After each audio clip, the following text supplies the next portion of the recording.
नमस्कार, नियोजन कॉम्पिटिशन कलाकार चैनल में आपका स्वागत है। देखते हैं उत्तराखंड के 13 जिलों की महत्वपूर्ण खबरें। देहरादून सीएम धामी परिसंपत्तियों के बंटवारे पर योगी से एक बार फिर करेंगे बात।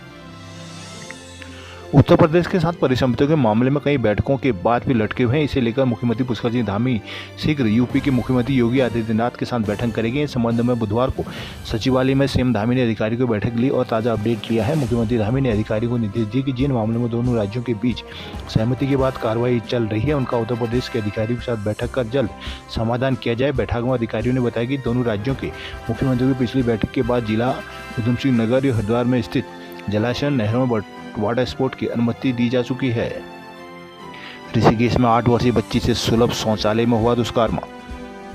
देहरादून निजी नर्सिंग कॉलेज 50% सीटें अब खुद भरेंगे। उत्तराखंड के प्राइवेट नर्सिंग कॉलेजों को 50% सीटें HNB मेडिकल विश्वविद्यालय की ओर से आयोजित प्रवेश परीक्षा के आधार पर भरी जाएंगी, जबकि 50% सीटों को निजी कॉलेज खुद भर पाएंगे। स्वास्थ्य मंत्री डॉक्टर धन सिंह रावत की अध्यक्षता में आयोजित बैठक में यह निर्णय लिया गया है। दून मेडिकल कॉलेज सभागार में आयोजित बैठक के दौरान मुख्यमंत्री स्वास्थ्य मंत्री डॉक्टर धन सिंह रावत ने कहा कि नर्सिंग प्रवेश परीक्षा में इस साल देरी हो रही है, इसलिए इस बार निजी कॉलेजों में प्रवेश के लिए पिछले साल का फार्मूला लागू रहेगा। हालांकि अगले साल से प्रवेश का फार्मूला तय करने के लिए चिकित्सा शिक्षा विभाग की कमेटी गठित की जाएगी, जो इस संदर्भ में निर्णय लेगी। विदित है कि पूर्व में भी प्रवेश के लिए 50% की फार्मूला तय किया गया था, लेकिन पिछले साल INC की ओर से नियमों में बदलाव कर 7% प्रवेश काउंसलिंग से कराने के निर्देश दिए थे, जिसके बाद HNB चिकित्सा शिक्षा विभाग ने सरकार से दिशा निर्देश मांगे थे। इस बार अब इस साल पूर्व के ही फार्मूले से प्रवेश का निर्णय लिया गया है। नरेंद्र नगर में कांवड़ियों का ट्रक पलटा, 3 की हुई मौत। ऋषिकेश गंगोत्री हाईवे पर नरेंद्र के अंतर्गत तांचला के पास यूपी बुलंदशहर से गंगोत्री जा रही कांवड़ियों का एक ट्रक अनियंत्रित होकर हाईवे के किनारे पलट गया। इस दुर्घटना में 3 कांवड़ यात्रियों की ट्रक के नीचे दबने से मौत हो गई, जबकि 19 कांवड़ियां घायल हो गई। घायलों को पुलिस और SDRF के जवानों ने PSC फकीर भर्ती कराया है। यहाँ प्राथमिक उपचार के बाद 16 घायलों को भर्ती कराया गया, जहां 16 घायलों को उपजिला अस्पताल नरेंद्र नगर और 3 गंभीर घायलों को एम्स ऋषिकेश रेफर किया गया। DM नीतिका खंडेलवाल और SSP आयुष अग्रवाल ने मौके पर पहुंचकर राहत और बचाव कार्य का जायजा लिया है। जौनपुर ब्लॉक की 12 पंचायतों में निर्विरोध प्रधान बनाने पर बनी सहमति। नई टेहरी में वोटर सूची नाम हटाने पर कार्रवाई की उठी मांग। कोटद्वार में नागरिक मंच ने किया प्रदर्शन। गढ़वाल मंडल में पुलिस कर्मियों के तबादले अटके। उत्तराखंड बोर्ड परीक्षाओं के आवेदन की तिथि हुई तय।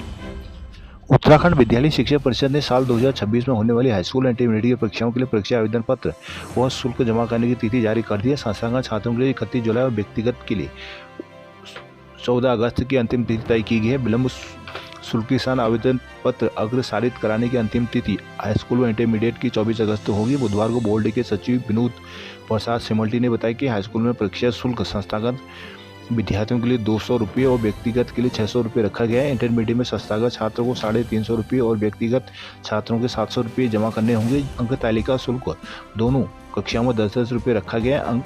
अग्रसारण शुल्क हाईस्कूल इंटरमीडिएट संस्थागत छात्रों को नहीं देना होगा, जबकि व्यक्तिगत छात्रों को 10 रुपये जमा करने होंगे। हाईस्कूल में इंटरमीडिएट व्यक्तिगत छात्रों को केवल एक विषय का शुल्क 150 रुपये जमा करना पड़ेगा। संस्थागत छात्र ये शुल्क नहीं देंगे। प्रवर्जन प्रमाण पत्र शुल्क हाईस्कूल के छात्रों को नहीं जमा कराना होगा। हरिद्वार गुरुकुल विश्वविद्यालय में हुआ हंगामा, कुल सचिव हुए कार्य मुक्त। गुरुकुल कांगड़ी विश्वविद्यालय में बुधवार को नए कुलाधिपति के विजिट को लेकर प्रायोजक कार्य प्रतिनिधि संस्थाओं के पदाधिकारियों और कुल कर्मचारियों के बीच हंगामा हो गया। विवाद में विश्वविद्यालय के कुल सचिव की संदिग्ध कार्यशैली और अन्य कार्य को लेकर उन्हें कार्य मुक्त कर उनके मूल पद पर भेज दिया गया। गुरुकुल कांगड़ी विश्वविद्यालय के नए कुलाधिपति डॉक्टर सुरेंद्र कुमार आर्य का आगामी कुछ दिनों में विश्वविद्यालय में विजिट होना था।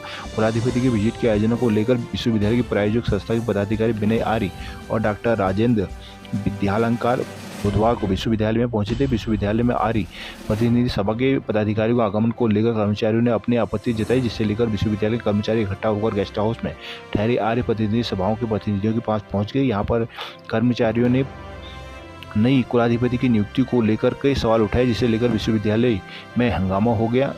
बताया जा रहा है कि गुरुकुल कांगड़ी विश्वविद्यालय विभाग से जुड़े एक पूर्व अधिकारी के साथ इस दौरान मारपीट भी हो गई थी। कुलाधिपति के बजट को लेकर हुए विवाद की सूचना में पुलिस भी मौके पर पहुंच गई। पुलिस ने सुरक्षा व्यवस्था को देखते हुए आर्य प्रतिनिधि सभाओं के पदाधिकारी को गेस्ट हाउस में सुरक्षित निकालकर बाहर किया, जिसके बाद कर्मचारियों ने कुल सचिव को संदिग्ध कार्यशैली को लेकर जमकर विवाद किया। विश्वविद्यालय के प्रभारी कुलपति हेमलता ने कुल सचिव को कार्यमुक्त करके उनके मूल पद पर भेजने का आदेश जारी कर दिया। हरिद्वार में कांवड़ यात्रा में बाहरी राज्यों से आने वाले वाहनों के रूट होंगे तय। आगामी कांवड़ यात्रा को लेकर पुलिस प्रशासन ने यात्रा डाइवर्जन प्लान जारी कर दिया है। यह डाइवर्जन 11 से 23 जुलाई तक प्रभावी रहेगा। कांवड़ यात्रा भारी संख्या में कांवड़ियों की आमद को देखते हुए प्रशासन ने दिल्ली, यूपी, हरियाणा, पंजाब, हिमाचल, राजस्थान सहित अन्य राज्यों से हरिद्वार आने वाले कांवड़ वाहनों और रोडवेज बसों के लिए अलग अलग मार्ग निर्धारित किए हैं। साथ ही पार्किंग व्यवस्था भी तय की गई है। इस बारे में डीएम मयूर दीक्षित ने बताया कि यात्रा के दौरान दिल्ली, मेरठ, मुजफ्फरनगर से हरिद्वार आने वाली वाहनों को मुजफ्फरनगर, मैंगलोर, नांगला, इमरती, लंडोरा, एसएम तिराहा होते हुए बैरागी पार्क तक लाया जाएगा। वहीं दिल्ली से देहरादून और ऋषिकेश की ओर आने वाले वाहन रामपुर तिराहा, देवबंद, छोटमूलपुर होते हुए देहरादून, ऋषिकेश की ओर जाएंगे। हल्द्वानी में यात्री से लूटपाट कर सड़क पर फेंका, 3 आरोपी हुए गिरफ्तार। हल्द्वानी में पीलीभीत की यात्रा से कार सवार ने लूट की वारदात को अंजाम दिया। पुलिस ने पीड़ित की तहरीर पर मुकदमा दर्ज कर दिया। चंद घंटों के भीतर आरोपियों को गिरफ्तार कर मामले का खुलासा किया। आरोपी लिफावा गैंग के नाम से मशहूर गिरोह के सरगना और सदस्य बताए जा रहे हैं। पुलिस ने आरोपियों के पास लूट का सामान भी बरामद किया है। बेरीनाग में पर्यावरण मित्रों के साथ मारपीट में 4 में हुआ केस दर्ज। लोहाघाट में खाद्य सुरक्षा विभाग ने दुकानों को की चेकिंग। चंडाक में सड़क पर दरार से भूस्खलन का खतरा। पिथौरागढ़ चंपावत में 245 प्रत्याशियों ने भरे पर्चे। अल्मोड़ा में वेतन न मिले पर स्वास्थ्य आउटसोर्स कर्मियों में आक्रोश। एनएचएम के तहत तैनात स्वास्थ्य कर्मी को रोष व्याप्त है। बुधवार को भी कर्मचारी कार्य बहिष्कार पर है। वेतन जारी करने, ईपीएफ संबंधी समस्या का निदान आदि की मांग की है। बुधवार को सीएमओ कार्यालय, बीस अस्पताल, जिला अस्पताल समेत जिले के अन्य कर्मचारियों ने एनएचएम के स्वास्थ्य आउटसोर्स कर्मियों के माध्यम से उनकी तैनाती की गई थी, लेकिन कर्मियों का मार्च से वेतन तक नहीं दिया गया है। 4 माह से वेतन न मिलने से कर्मचारियों के लिए घर चलाने में मुश्किल हो रहा है। कई बार मांग के बावजूद अब कर्मचारियों को वेतन नहीं दिया गया। मानदेय से ईपीएफ की कटौती के बाद भी जनवरी से अब तक कार्मिकों के ईपीएफ खाते में प्रदर्शन नहीं हो रहा है। साथ ही ईएसआई के लाभ के लिए कार्य अन्य प्रमाण पत्र उपलब्ध नहीं कराए गए। उन्होंने वर्तमान कंपनी का अनुबंध समाप्त कर सभी कार्मिकों को जिला स्वास्थ्य समिति के समायोजित करने की मांग की है। हेमाबेश, सूरज पांडे, लीमा सिजवाली, अजय तिवारी, कामना, बबीता, सुचिता आदि मौजूद रहीं।